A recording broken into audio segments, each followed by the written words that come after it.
Ma blonde m'a fait une confession, Marc. C'est une fidèle auditrice d'Investi. Nice. Ouais. Bon, ça.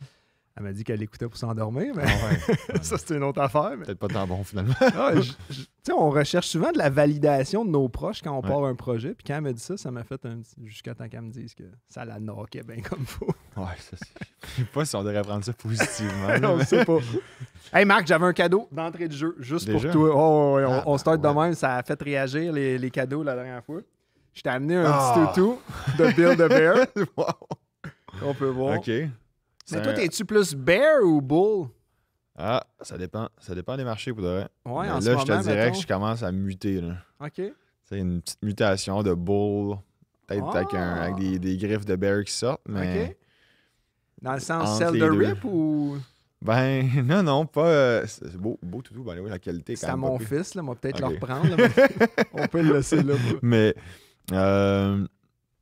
qu'est-ce que je voulais dire là-dessus? C'est non, je pense que c'est juste qu'il commence à avoir certains signes que je voyais pas dans les derniers mois. Puis là, actuellement, je pense qu'il faut juste porter attention. Comme quoi, mettons? Ben moi, je suis beaucoup le marché américain, parce qu'au final, c'est ça qui roule.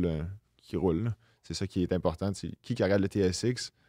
T'entends-tu Ouais, que- mais ouais. peu de gens. On s'entend-tu, même tu te parles à un gestionnaire de portefeuille à Montréal, il va te dire il y a S&P 500, le Mhm. Nasdaq fonctionne bien. Il va pas suis te parler du TSX. Là. C'est très rare, même si on vit au Canada.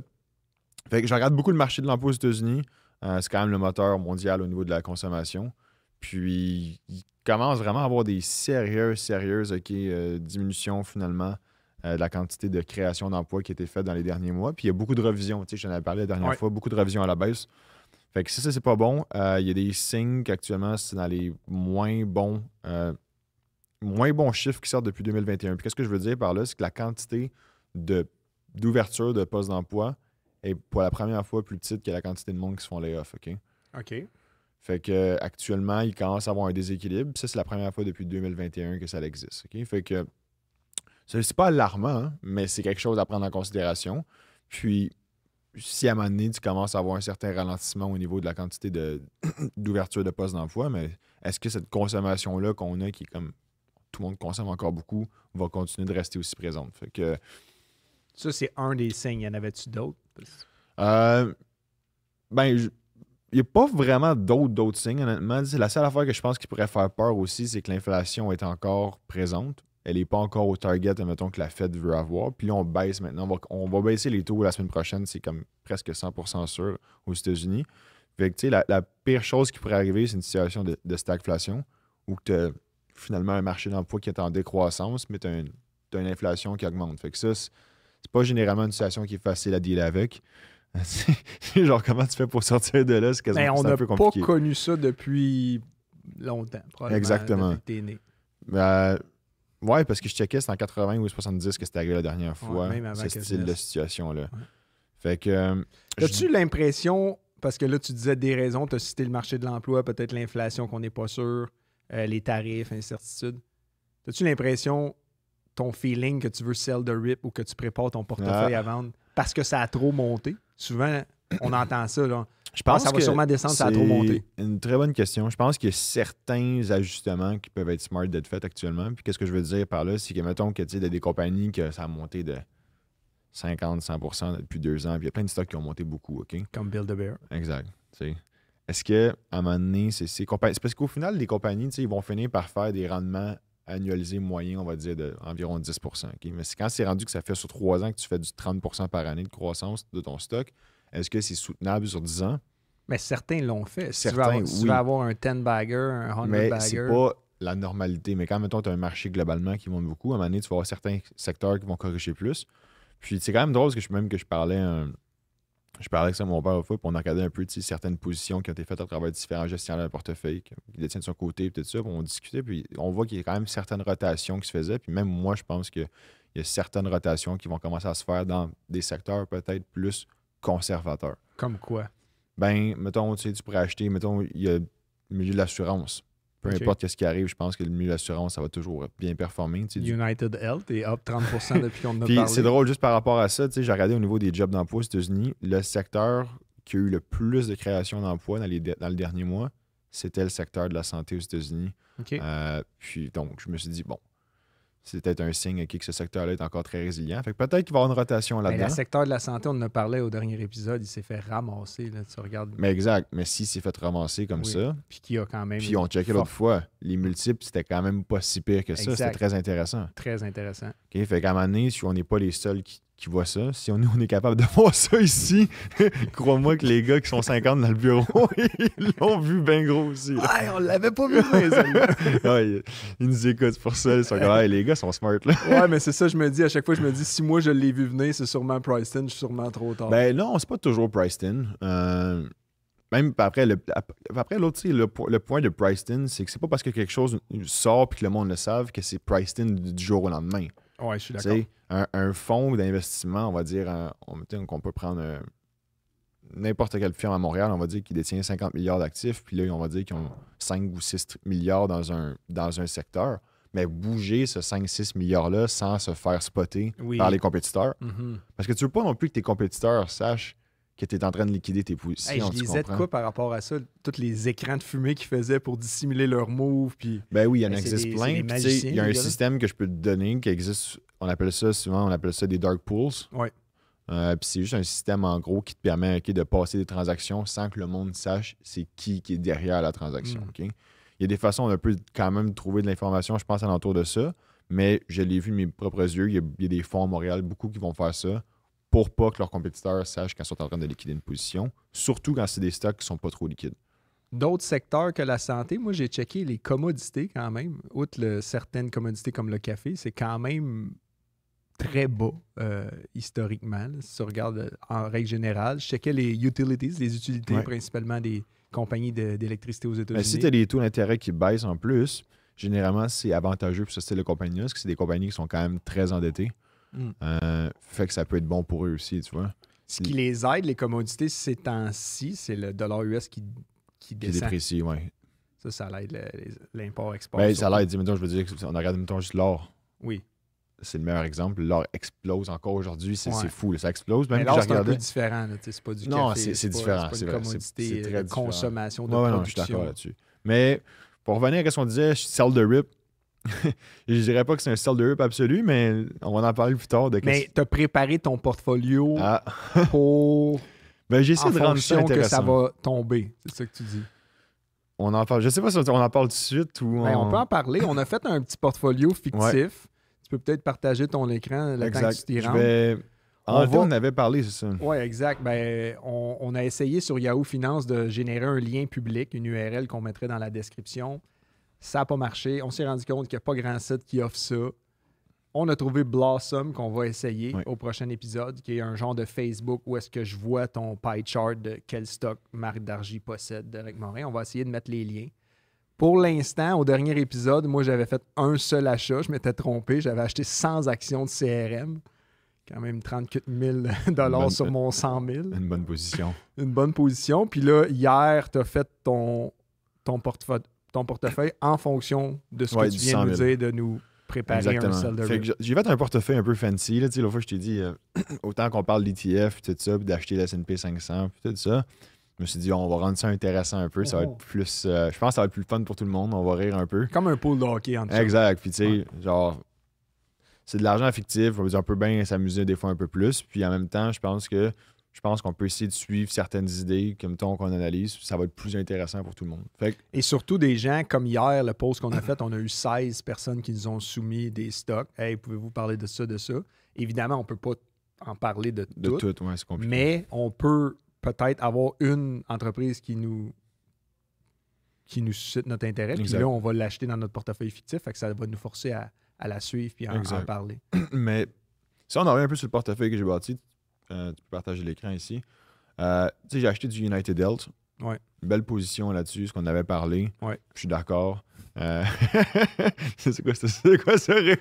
C'est parce que Marc l'a acheté aftermarket en sachant qu'il y avait une nouvelle. Non, je savais Il me pas dit qu'il y avait qu'il une savait nouvelle. pas. Non, Fait que pour de là, ça vrai. l'a ouvert plus 4, plus 5 puis il dit « Hey, j'ai fait 5 » Non, c'est pas de même, ça marche. Si c'était de même, ça marche, ça serait assez facile de faire de l'argent en Non, bourse. non, mais on n'avait pas établi les règles Ah, ok, encore. c'est bon. Mais parle-nous de ton portefeuille puis un Ouais. peu rapidement pourquoi chaque Ouais. move. Fait que c'est pas un portefeuille, mettons, traditionnel que ce que je fais, mais bon. Ok, j'ai mis 20% dans United Health parce que je pense que c'est une belle compagnie qui est bien pricée. si on a un ralentissement, whatever, milieu de la santé, assurance médicale, va toujours rester présent. OK? Après ça, j'ai mis du Novo Nordisk à cause que, selon moi, on avait parlé un peu dans le passé, les multiples sont rendus quand même très intéressants. Le branding de Ozempic, très bon. C'est quand même dans les leaders de marché là-dessus. Puis si on a regardé une comparaison de Eli Lilly, finalement, et ce stock-là, je trouve que les multiples étaient plus intéressants pour, finalement, qu'est-ce qu'ils détiennent comme brevet puis comme position de marché. Okay? Après ça, c'est là que j'ai été un peu fancy. J'ai pris un short sur Palantir. OK, j'aime ça. Là, le monde m'a dit, c'est un malade, ce gars-là, mais bon, OK. C'est facile d'être malade avec de l'argent fictif aussi. Ben ouais, mais pourquoi je fais ça ici, c'est que je pense que la tech, il y a certaines compagnies, autant que je suis bullish sur la tech, il y a certaines compagnies, selon moi, qui ont peut-être trop monté. Si le marché pour corriger, mettons, on va dire dans les 2-3 prochains mois, je pense que ce stock-là, ça pourrait être un des premiers vraiment à goûter finalement ce style de correction-là. OK? Fait que c'est vraiment pour ça, c'est plus une position court terme de peut-être 2-3 mois que je veux garder dessus. Qu'est-ce que je pense qui va arriver? C'est que là, on a la décision de la Fed la semaine prochaine qui va sortir. Les taux sont supposés de tomber, mais le monde le savent, ça. OK? Mais si les chiffres d'emploi continuent de s'empirer dans les 2-3 prochains mois, qu'est-ce qui va arriver? Tu comprends? Fait que c'est plus ça que je suis en train d'essayer de voir. OK, c'est quoi le pire scénario possible? Puis le fait que l'or monte autant que ça, c'est une montée qui est très rapide. Fait qu'est-ce qu'il y a des investisseurs actuellement qui se protègent là-dedans, qui ont peut-être vu quelque chose, comprennent quelque chose mieux que moi actuellement? Ça reste quand même que c'est quelque chose que je garde en tête. Ouais. Après ça, j'ai pris un short aussi sur le pétrole. OK. Sur la commodité directe. Pourquoi? C'est juste qu'on a une OPEC qui continue encore de vouloir ouvrir les valves. Un peu moins que prévu. Mais si on a un marché de l'emploi qui diminue, il va y avoir moins de monde qui vont consommer, moins de monde qui vont bouger. Fait que nécessairement, la commodité d'habitude qui est le plus affectée par un ralentissement économique, c'est le pétrole. Okay? Fait que c'est plus une position que je veux essayer de voir est-ce qu'on est capable de se rendre à 60, 59 $ le baril. Actuellement, on est à genre 63. Puis c'est quelque chose que tu suis depuis longtemps. Fait que tu connais quand même certains patterns. Fait que là-dessus, je me sens quand même confortable dans cette position-là. Je pense que c'est intéressant. Après ça, j'ai pris aussi du dollar général.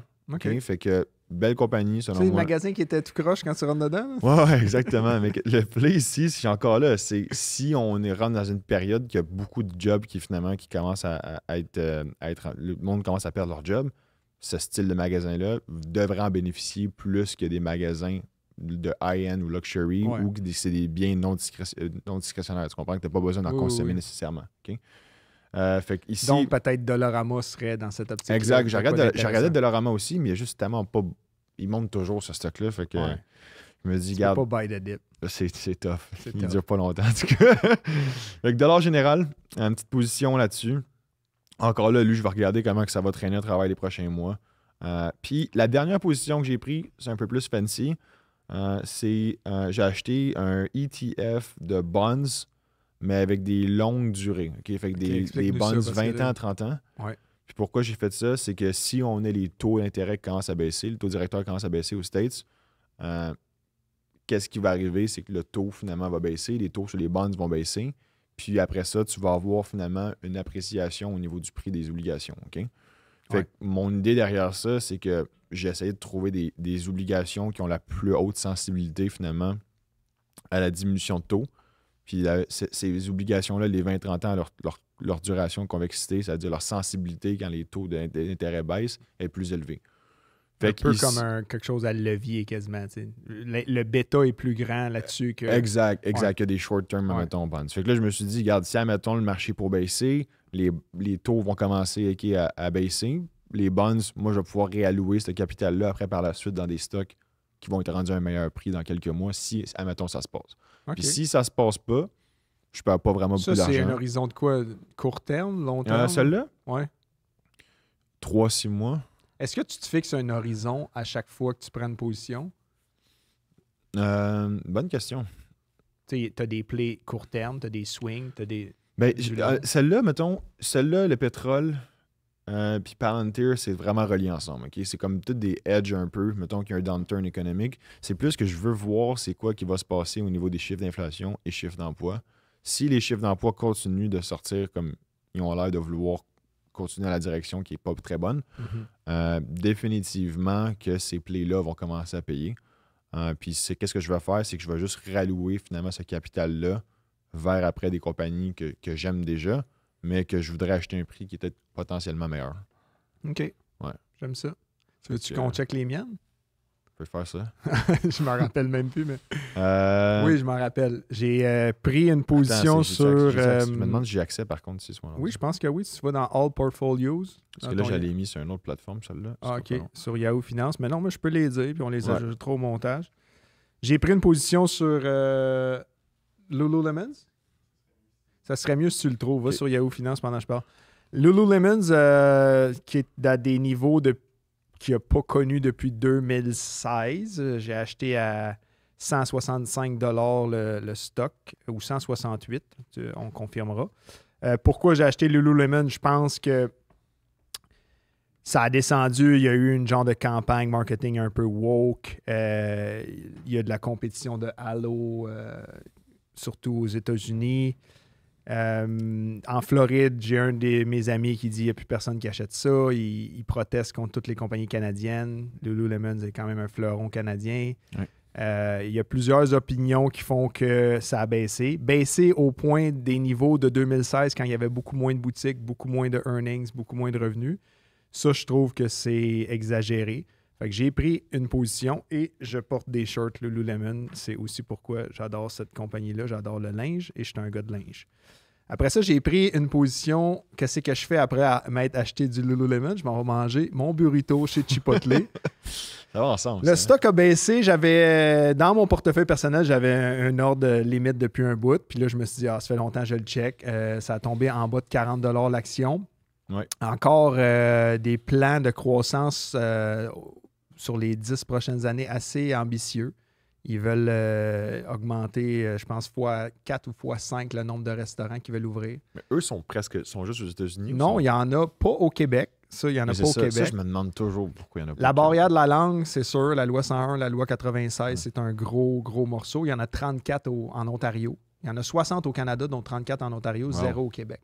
Alors que c'est sûr qu'on triperait là-dessus. Moi, je tripe là-dessus. Non, je sais. Ma soeur est venue en Californie pendant des années, puis elle me disait c'est le restaurant de fast-food. C'est quand même cher, mais t'as il y a des beaucoup de grosses portions. Exact. Il y a beaucoup d'aliments, de légumes qui valent cher aussi. Je sais qu'ils ont un petit problème de trouver de la main-d'œuvre, comme bien des chaînes de C'est sûr restauration. que je suis un peu surpris que tu aies acheté ça juste pour ça, mais j'ai quand même checké le stock rapidement en passant. Vas-y. C'est fou parce que leurs marges à eux sont vraiment bonnes, puis même que leurs marges depuis les 5 dernières années sont grandissantes. Fait que j'étais surpris parce que ma plus grosse inquiétude dans ce style de secteur-là, c'est où tu trouves ta main-d'œuvre. Ouais. Puis regarde juste rapidement. On va en région, mettons, je vais à Bromont. T'as le Tim Hortons. Je pense qu'il ferme à 6 h le soir maintenant. Ça ferme tellement tôt les restaurants de Saint-Bruno, c'est fast-food. l'enfer. Puis hier, j'étais en fin de semaine, j'étais à Charlevoix. Ouais. J'ai jamais vu ça de ma vie, OK? Vas-y. Un Tim Hortons qui a fermé ses portes. Ah ben, il y en a plein. Ben, mais moi, c'est une rue passante, là. Oh oui, non, il y en a Plus plein. une main-d'œuvre. Ouais. La COVID, elle a vraiment impacté Tim Hortons. Depuis l'achat, ils ont été achetés par Burger King. C'est Restaurant Brand. C'est ça. Ça a vraiment pris une drop. Là. Oui, en tout cas. Et moi, une année, j'étais allé chez Tim Hortons en poussette. OK? J'avais 2 enfants dans une poussette double. Mais j'étais allé à la commande à l'auto. Puis là, ils m'ont dit, monsieur, vous n'avez pas le droit d'être là. J'ai dit, je comprends, mais c'est parce qu'il pleure, puis je peux pas rentrer. Puis en tout cas, longue histoire, tu sais. Rentrer avec une poussette, en tout cas, c'est compliqué. Fait que là, elle dit non, je peux pas vous servir. Je dis, ouais, mais vous êtes fermé, vous faites juste la commande à l'auto. On ne peut pas rentrer en dedans. En tout cas, depuis ce temps-là, c'est la dernière fois que je suis allé chez C'est des politiques bizarres. J'ai essayé à moi sans vélo une fois le soir, puis ils ne voulaient pas me servir non plus. Ouais, fait que Chipotle, Lululemon, j'ai acheté CRM la semaine passée. Je pense que le AI va énormément aider les business de SaaS. Quand tu as un SaaS qui est bien établi, que tu as peu de nouvelles fonctionnalités à créer, la majorité des tâches que tu as sont automatisables, du moins une grande partie, que ce soit le marketing, que ce soit même le développement. Je pense que CRM est un joueur avec un faible churn. J'y crois beaucoup. Ça faisait longtemps qu'il n'était pas tombé à ce prix-là. Ouais. Et il a pas mal monté, by the way. 5% jusqu'à aujourd'hui. Hein. Pour ben, 5, non, pas vrai. Excuse-moi. 0,4%. Depuis que je l'ai acheté la semaine passée. 5%. Mais tu as l'autre, le dernier, ELD, c'est quoi? C'est Applied Materials? Ça? Exact. Applied Materials, ça, c'est un ami qui m'avait jasé de ça. Pas plus tard que là, moins d'un an, il était autour de 2 à 3 $. Il est rendu à 13 ou 14. Je pense qu'il y a encore du upside. Ils font des hyperscalers. Ils ont des contrats avec NVIDIA. C'est assez technique, mais moi, c'est un domaine que je suis, que je crois. Et je pense que ça s'en va à 20$. Ils font des chips ou ils font, mettons, la technologie? Ils font l'infrastructure, les serveurs pour permettre à tout ça de rouler. Ouais. Je comprends. Ouais. Fait, eux, leur base de clients, c'est toutes les grosses compagnies de tech. Comme NVIDIA, exact. Je comprends. Puis ils vendent ça, c'est de l'infrastructure physique, c'est pas juste de l'infrastructure. C'est physique. Là, Okay, ils sont en train de faire un gros plan, une grosse usine. Puis...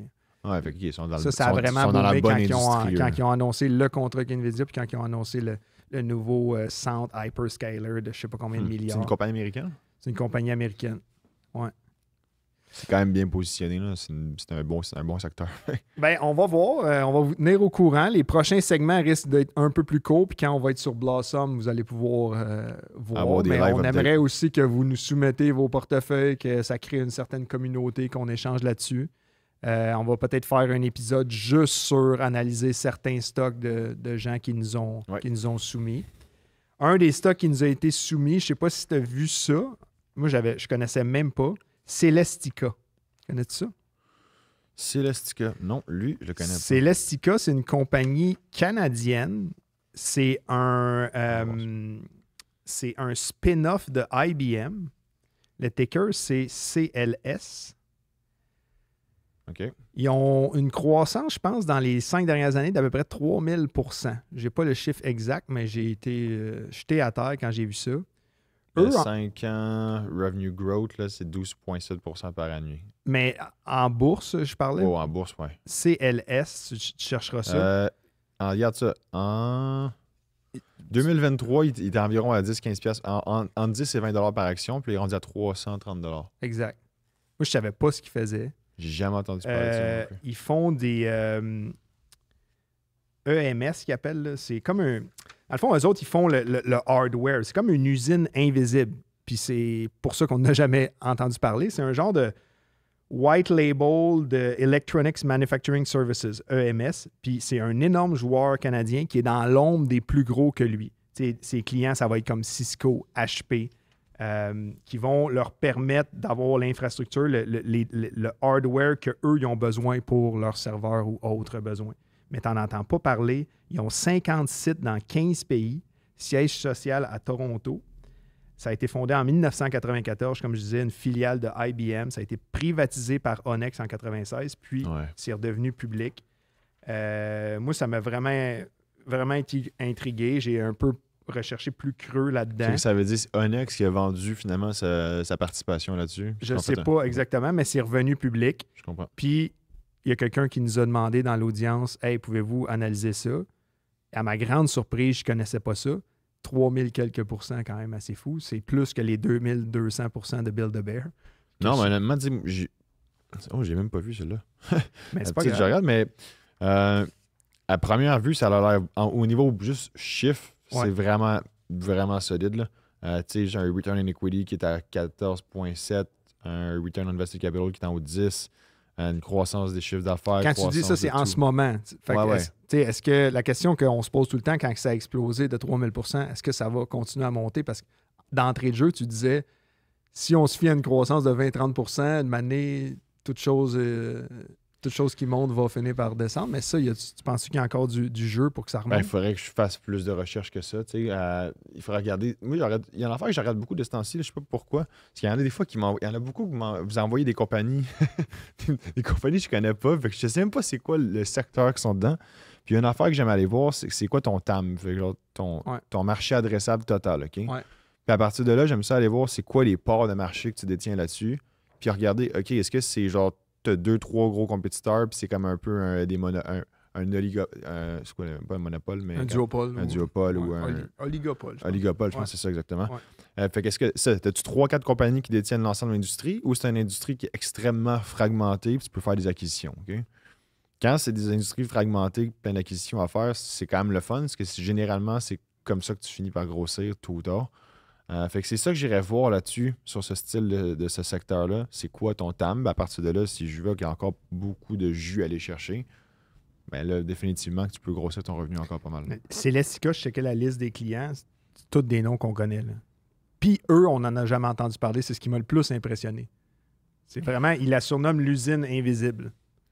J'adore cette play-là. Là. C'est comme, tu sais, quand tu as une business, tu as le choix d'aller B2C ou B2B. Le B2C, c'est sexy. Le monde regarde ça sur les réseaux sociaux, ils consomment, ils le portent. B2B, tu fais un service que personne n'a jamais entendu parler. Tu fais de l'entretien ménager pour des business. C'est sur la coche en plus. C'est des gros contrats récurrents. Exact, ça, c'est...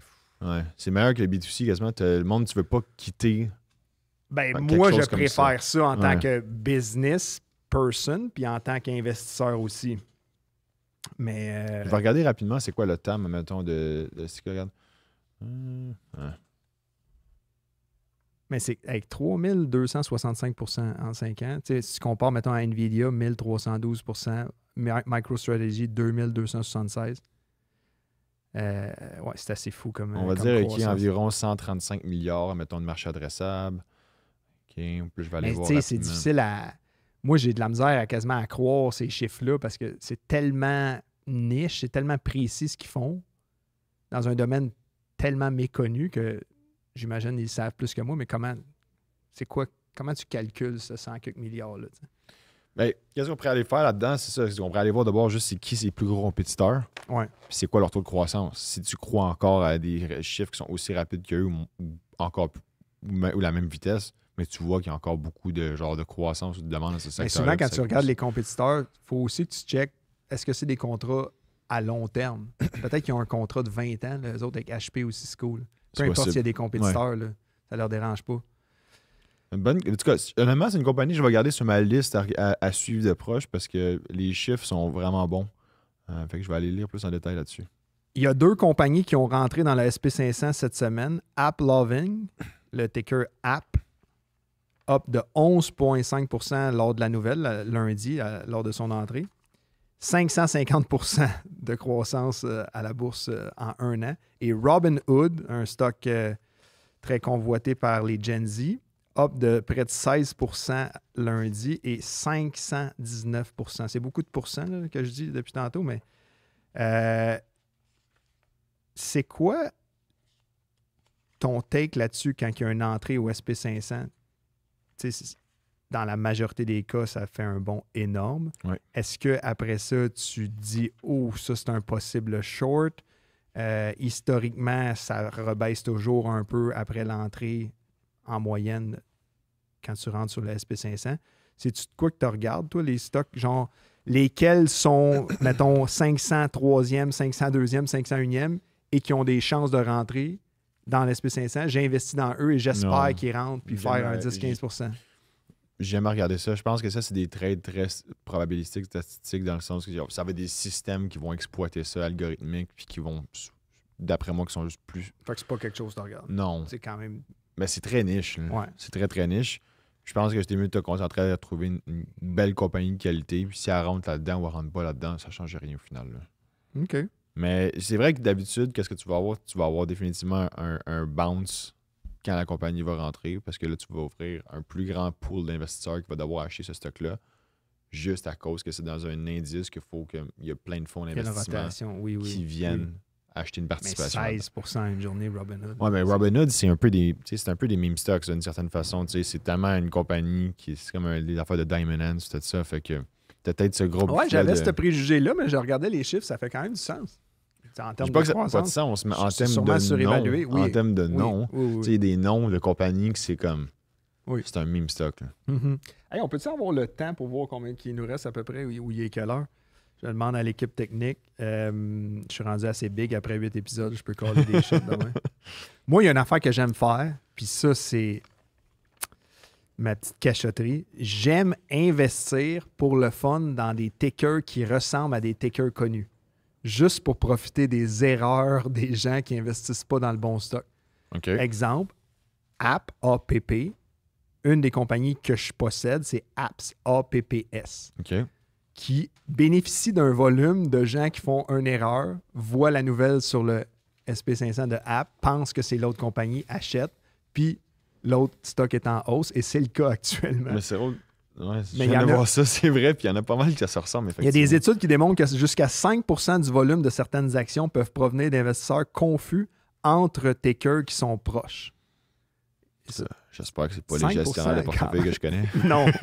Mais plus il y a de retail investors comme nous, Ouais. et c'est quand même en grandissant, je pense que ce phénomène-là va être encore plus grand.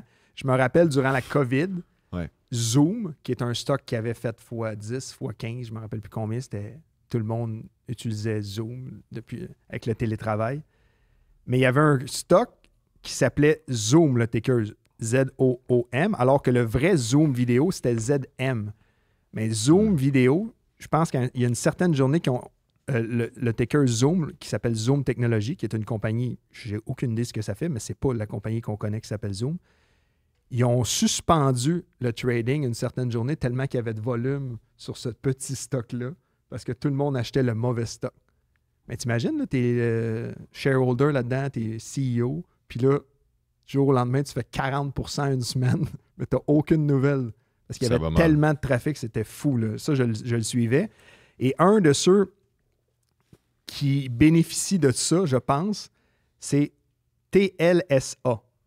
Tesla, c'est TSLA. Lui, c'est TLSA. Tizania Life Science, qui est up de 131% depuis le 1er janvier. Ah ouais, au moins, si tu t'es trompé, tu as été chanceux. Alors. Oui, exact. Mais c'est quand même fou, pareil. Ça fait peut-être un an que tu penses avoir du Tesla. Tu as du Tizania Life Science. Tu peux vendre ton TLSA. Il y a sûrement des nouvelles. Là. C'est une compagnie en sciences de la vie. Je n'ai pas tout lu, mais je trouvais ça juste farfelu que tu te trompes, mais que tu fasses autant de rendement. Mais leur FDA approval à date, ils ont bien été. Là, mais s'il y en a qui ont fait l'erreur, faites attention. S'il y a un FDA qui passe pas. Un autre et dernier exemple, la compagnie Ford, son ticker, c'est F, la lettre F. Mais il y a une compagnie qui s'appelle Ford Industries, qui a le ticker Ford. Fouille-moi pourquoi, ils sont sûrement arrivés après Ford, on s'entend, qui est up 424% depuis le 1er janvier. Fait que là, c'est comme... C'est vraiment impressionnant, ça. Je trouvais que c'était comme un double opportunisme. Il y a t'as pris le ticker qui confond les gens, et non seulement ça, t'as même pris le nom d'une autre compagnie avec ton ticker. C'est assez spécial. Tu sais, ça serait quand même drôle, tu vois dans ton portefeuille, puis tu appelles ton conseiller, tu dis hey, merci d'avoir acheté du Ford, là, j'ai pu me payer mon F-150. Oui. De quoi tu parles? Ford, il n'est pas en hausse tant que ça, même en baisse. J'ai pas regardé aux dernières nouvelles. On est dans Ford Industries. Mais c'est encore plus opportuniste, sachant que Ford Industries, c'est un pivot, un rebrand en 2025, récemment. Ils ont décidé de créer une trésorerie de Solana, la même stratégie que MicroStrategy avait fait avec BTC, avec Bitcoin. Eux, c'était une compagnie qui faisait des housses de téléphone, des étuis pour appareils médicaux. Ça n'a pas rapport. Ouais. Mais ça, il faut faire attention. Non, mais ça, j'étais là, OK, le gars, c'est vraiment un opportuniste dans la vie. C'est un vrai opportuniste. 424%. Ça me fait penser à l'autre stock que tu voulais parler, je pense. Oui, en fait, j'en venais là, vas-y. Octo, on s'est fait parler de ça dans les commentaires. Lundi, jusqu'à un certain point durant la journée intraday, 5000% up, a clôturé à 3000% up, passé de 1 et quelques à 45 $ l'action. J'avais aucune idée. Je serais vraiment curieux s'il y en a vraiment qui ont suivi ce stock-là. Je me suis toujours demandé, est-ce qu'il y a du monde... J'aimerais ça connaître quelqu'un à un moment donné qui achète un stock là, dans le bas puis qui l'a vendu dans le top de la journée. Là. Ah oui. Ça serait mon rêve. Qu'il l'avait avant ce FOMO-là. Là. Puis là, il l'a vendu dans le top. Puis il a fait 3000% de journée. T'as-tu combien qui se trade aujourd'hui, Octo? Je serais curieux. Là, on est mardi 2h02. Juste rapidement, c'est souvent... Je vais faire une petite parenthèse. J'avais été voir un peu ce stock-là rapidement. Puis ces compagnies-là, là, c'est souvent des compagnies... D'après moi, ça, c'est une compagnie qui ont essayé de faire des passe-passe bizarres dans le passé aussi. Parce qu'en 2022...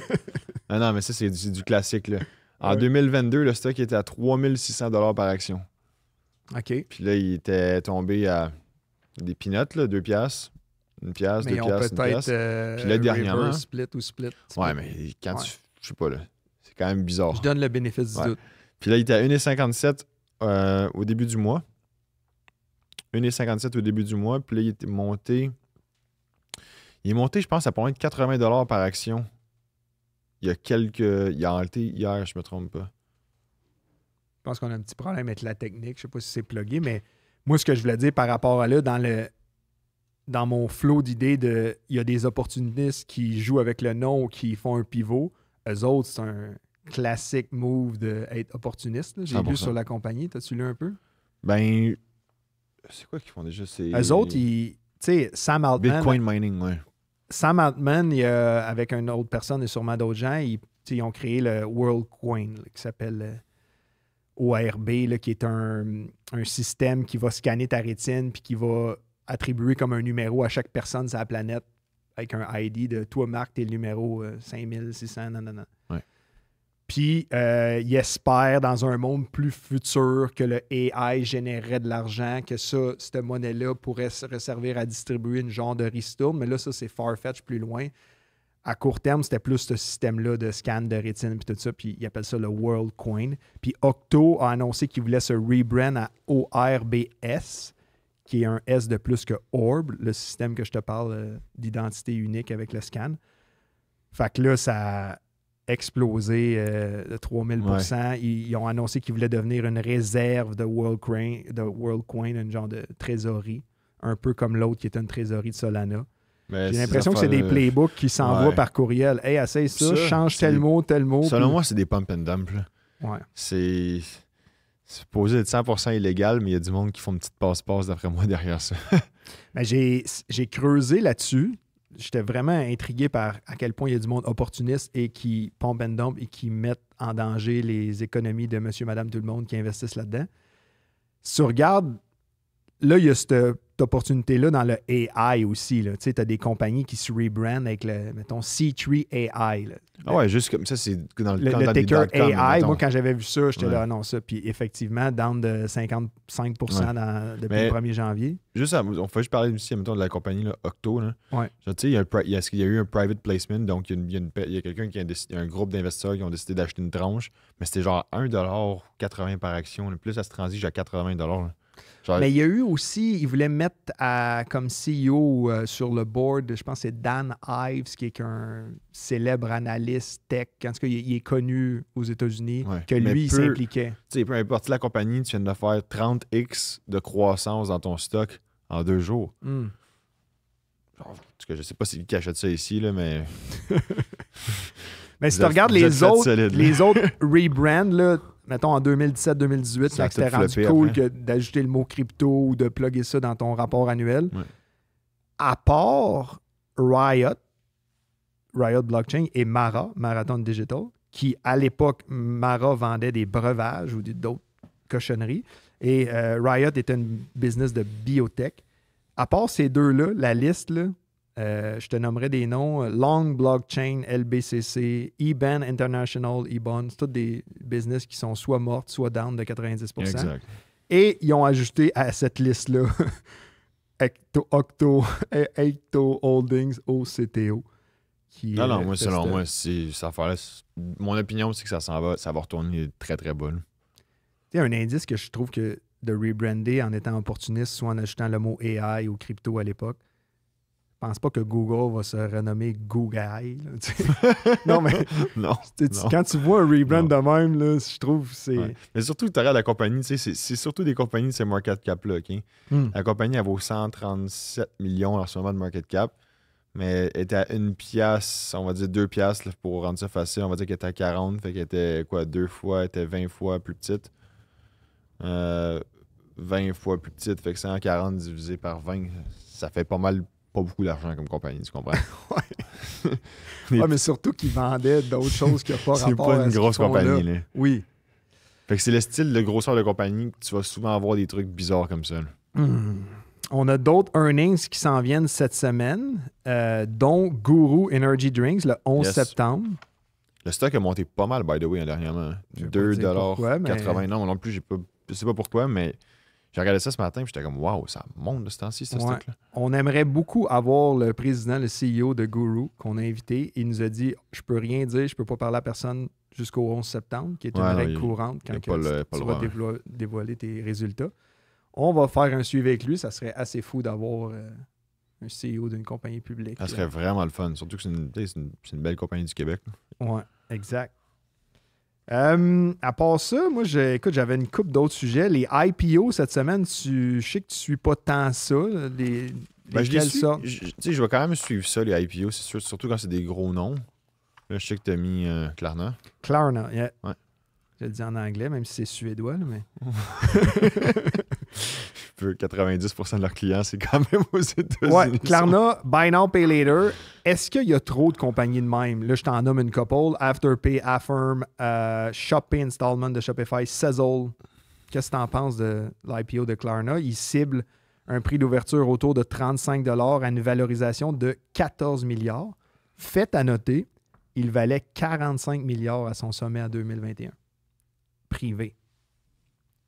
Ah, Donc, ça a beaucoup. Est-ce que c'est un discount ou les chiffres sont beaucoup moins bons? Il y avait une bulle en 2021, tout valait trop cher.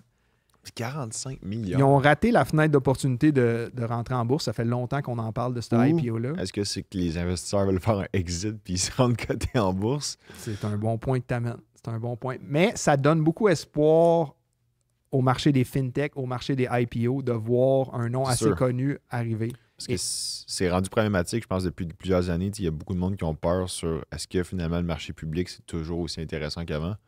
Tu as beaucoup de monde maintenant qui paye très cher des multiples, même pour des compagnies privées, à cause des private equity qui sont là-dedans et tout ça. Fait que je pense que ça va peut-être revenir un peu mousser l'appétit de venir se coter en bourse. Là.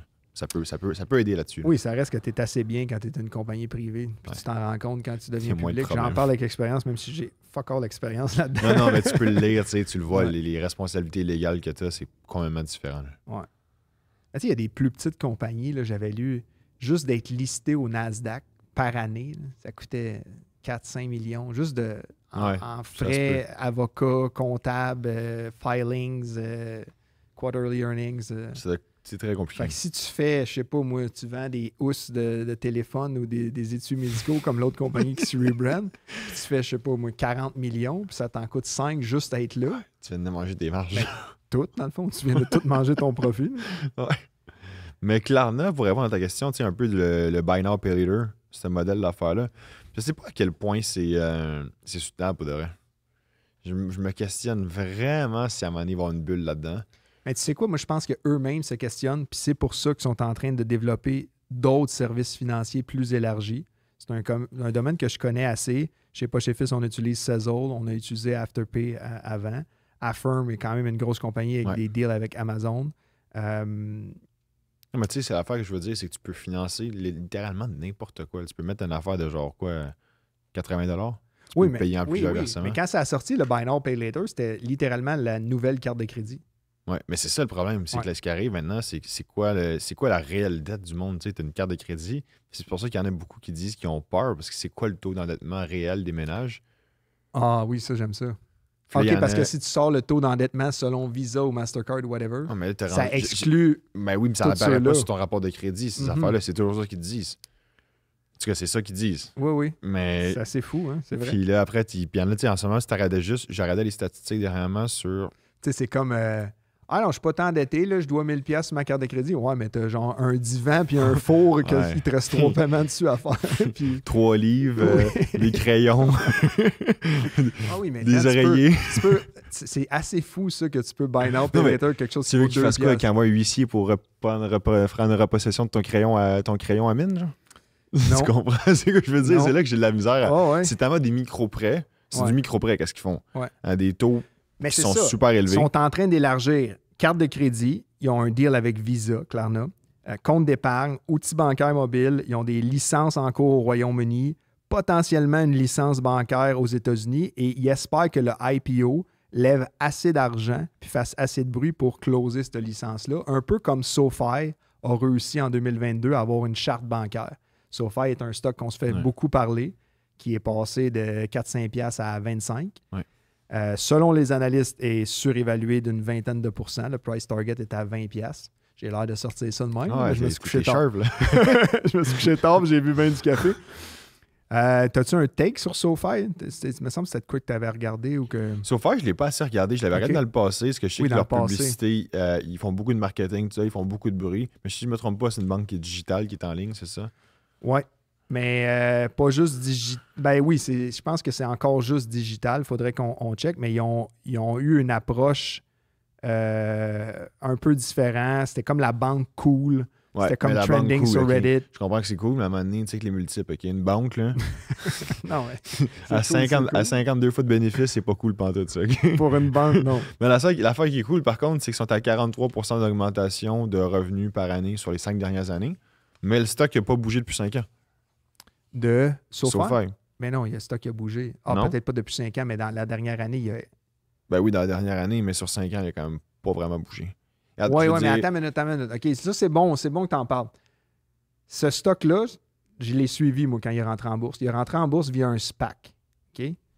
En 2020 ou 2021, quand les marchés étaient 2021, all-time high. Ouais. Fait que là, si tu dis qu'il n'a pas bougé, il Je était comprends. énormément C'était surévalué. rationnel, puis je comprends. Ils sont rentrés via un SPAC. Ouais. C'est devenu trending sur des subreddits. Le monde en parlait sur Twitter. Je me rappelle de ça.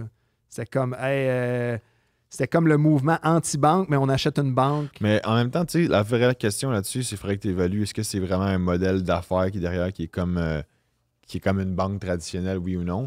Puis est-ce que finalement, cette différence-là, le multiple, est justifiable? C'est plus ça qu'il faudrait que je regarde ici.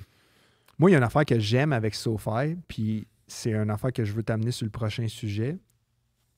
J'aime ça, regarder des business qui investissent massivement en marketing, mais dans des canaux non traditionnels ou avec des mots vraiment bold que s'il y a de l'argent pour investir là, il y a peut-être une croissance future ou il y a peut-être quelque chose que je vois pas. Je comprends. Ils ont quand même fait bâtir, ou en tout cas son commanditaire principal du SoFi Stadium, Ouais. que les Chargers et les Rams à Los Angeles qui jouent là, sont assez actifs dans des campagnes marketing que les autres banques font pas. Fait que Mais ça, peut-être qu'ils j'aime vont ces plays-là. C'est tu sais. peut-être qu'ils vont se nicher sur une clientèle aussi qui est Plus plus jeune. jeune, Ouais. qui traîne ces médias-là aussi. Fait que peut-être qu'ils sont en train de développer une nouvelle clientèle, peut-être de la voler même à ces banques-là plus traditionnelles. Oui, parce qu'une année, les jeunes vont devenir Ben, plus âgés avec de l'argent. là. Ouais, puis tu sais, il va y avoir il y a un énorme transfert Ouais. d'héritage qui s'en vient dans les prochains 20 ans qui est monstrueux. Je pense que c'est un des plus gros à vie. Fait que, tu sais, est-ce qu'après, ils vont rapatrier du capital là-bas? Ça pourrait être intéressant d'évaluer tout ça.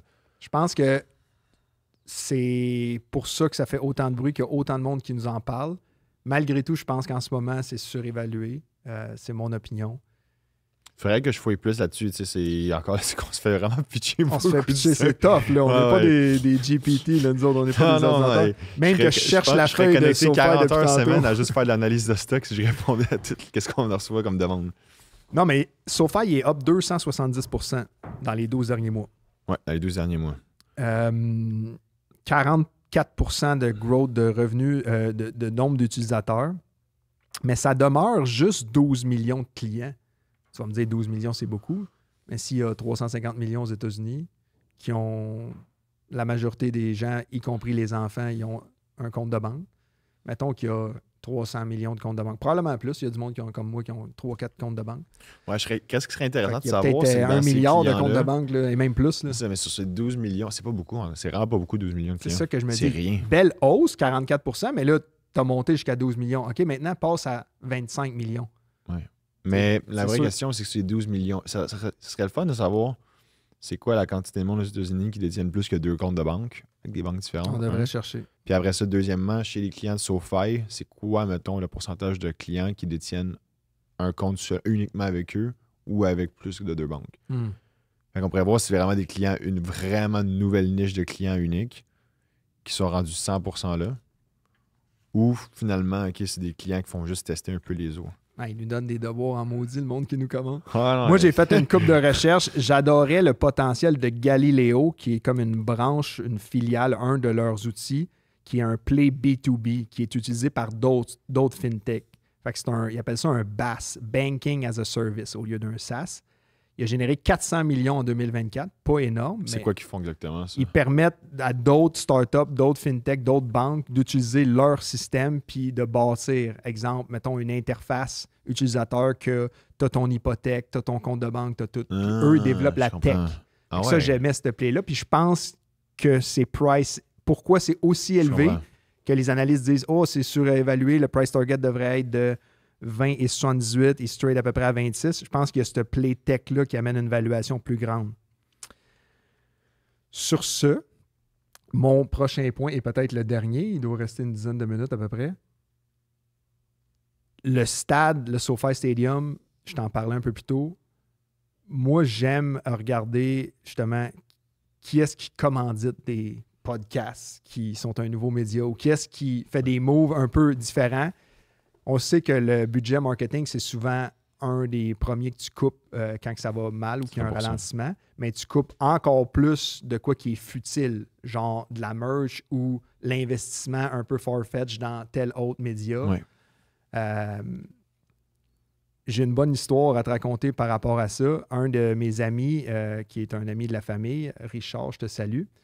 Lui, quand il était plus jeune, il y a une 50aine d'années, quand il était plus jeune, il se finançait son université en faisant des T-shirts. Il mettait des logos de la Formule 1. Puis, il mettait aussi des logos de commanditaires parce que tu voyais ça, ses bannières. Puis, de plus en plus, il voyait un logo revenir, puis personne ne connaissait ça. Il demandait à son entourage. La compagnie s'appelle AMD. Puis, il était là, c'est quoi ça? Là, il va enquêter, tout ça. Il achète le stock, je pense, à 1,50 en bas de 2 piastres. Je me rappelle Avant plus les splits puis tout. Là. Ah, mais là, je te parle de ça. Le gars, il a 53 ans. Il faisait Ok, ça à ouais. l'université. Là. Fait que ça commençait, là. Et il rencontre sa future femme, décide de... Elle dit, ben voyons, là, vends ça, c'est un cash down sur une maison, nanana. Et il me raconte ça, il y a quelques mois, autour de la piscine. Tabarnak, mon investissement de 5 000 dans MD. Ça aurait payé ma maison contre le... Ah, moi, j'adore ça. Ça peut être un life changer, ça. Ah, c'est fou. Fait que lui, il m'a fait réaliser, je pense que l'été passé, en me contant cette histoire-là, qu'il y a plein de compagnies de même que juste de regarder où est-ce qu'ils investissent. Tu mets ton logo sur des panneaux publicitaires de Formule 1. Je dis pas d'investir dans des paquets de cigarettes ou whatever, mais dans le temps que Gilles Villeneuve faisait de la pub avec un paquet de clubs dans les mains, peut-être qu'on aurait dû investir. C'est vrai. Moi, je regardais une compagnie que je voyais qui investissait beaucoup en marketing, un play B2B qu'on ne sait pas trop ce qu'ils font. La compagnie, c'est Coveo, compagnie canadienne, québécoise, fondée à Québec. J'avais rencontré François Lantier-Nadeau, le SASPOP, le gars de SASPAS, qui tient un événement demain d'ailleurs. Puis il m'avait dit, mon commanditaire principal, c'est Coveo. C'est quoi ça?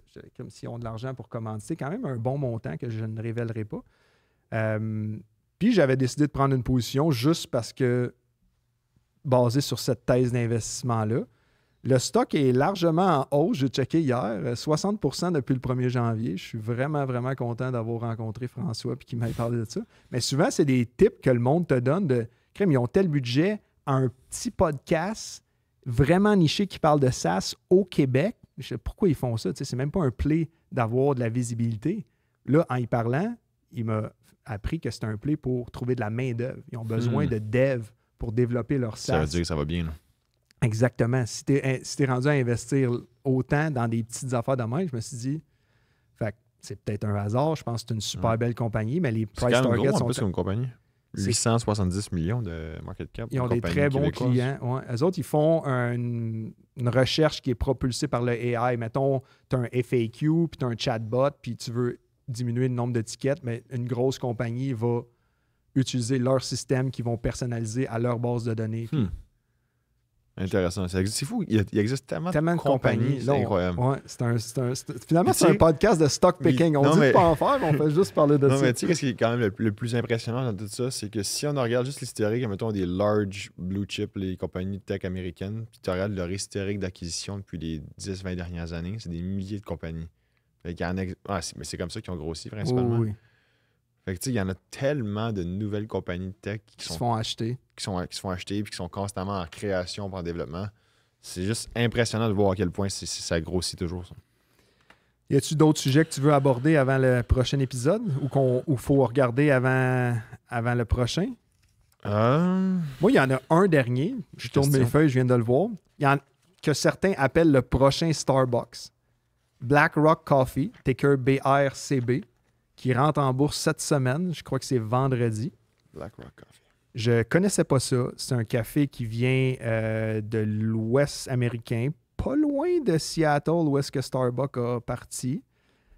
Comme quoi que ça vient tout de là, les bonnes chaînes de café. C'est quoi le ticker? BRCB, mais il n'est pas encore en bourse. Fait que moi, je te dis, la semaine prochaine, on va checker. Okay. 158 localisations. Ils veulent grossir à 1000 d'ici 10 ans. C'est un café comme de niche, genre boutique. Ils veulent avoir une expérience premium. C'est ce que j'ai lu. Encore une fois, je suis le genre de gars que j'aimerais aller dedans puis Ouais. goûter, voir, toucher, puis me faire une tête moi-même. Vendredi 12 septembre, l'introduction en bourse. Ils espèrent lever entre 235 et 265 millions de dollars. Et avec l'argent qu'ils vont lever de cette IPO-là, veulent mettre en place leur plan de monter à 1000 boutiques d'ici 10 ans. Je sais pas, selon moi, c'est un marché qui est un peu saturé, là, mais c'est mon opinion. Je trouve que surtout, tu as beaucoup. Tu sais, le monde encourage de plus en plus local. Puis tu regardes juste à Montréal la quantité de coffee shop qu'il y a. Là. Tu regardes juste, mettons, le petit dep, mettons. Okay? Ouais. Ils en ont ouvert plein. Tous les dépanneurs, tu sais, les Olympico, t'en as 2. Eux qui fonctionnent bien. Mettons, il y a le petit dep. T'en as d'autres dans le Vieux-Montréal aussi que j'ai oublié à côté d'où que j'habite. Puis, s'ils font juste en ouvrir 2, 3, 4, 5, 6, même concept. Fait que je me dis, le monde encourage, selon moi, plus ça maintenant. C'est comme local, tout ça. Mais je sais pas à quel point les grosses compagnies... C'est encore drôle. Moi, écoute, ma blonde va au Starbucks le matin. Ah ouais. Je suis sûr que tu connais du monde. J'y vais des fois. Parce que maintenant, même que la seule affaire que j'ai remarqué, c'est que les local coffee shops, c'est rendu qu'ils cherchent plus cher que Starbucks pour des produits. Puis là, je suis comme... C'est rendu trop cher, selon moi. Mais ce que j'aimais de cette IPO-là, c'est que, c'est pas une tech. Il n'y a pas un hype. Ça n'a pas rapport à la crypto. Non, AI, ça, c'est vrai. C'est une chaîne de café. Ouais, ça fait longtemps qu'on n'a pas eu de quoi de consumable.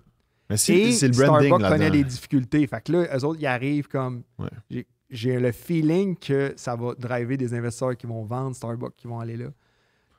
Starbucks, récemment, ils ont embauché quelqu'un pour remettre le brand, pas le brand, les opérations. Là.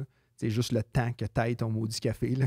Juste d'améliorer là, pour que le drive-thru soit plus rapide. Parce que le brand est encore très bon. Le brand est encore très bon. Le stock ne performe pas super bien.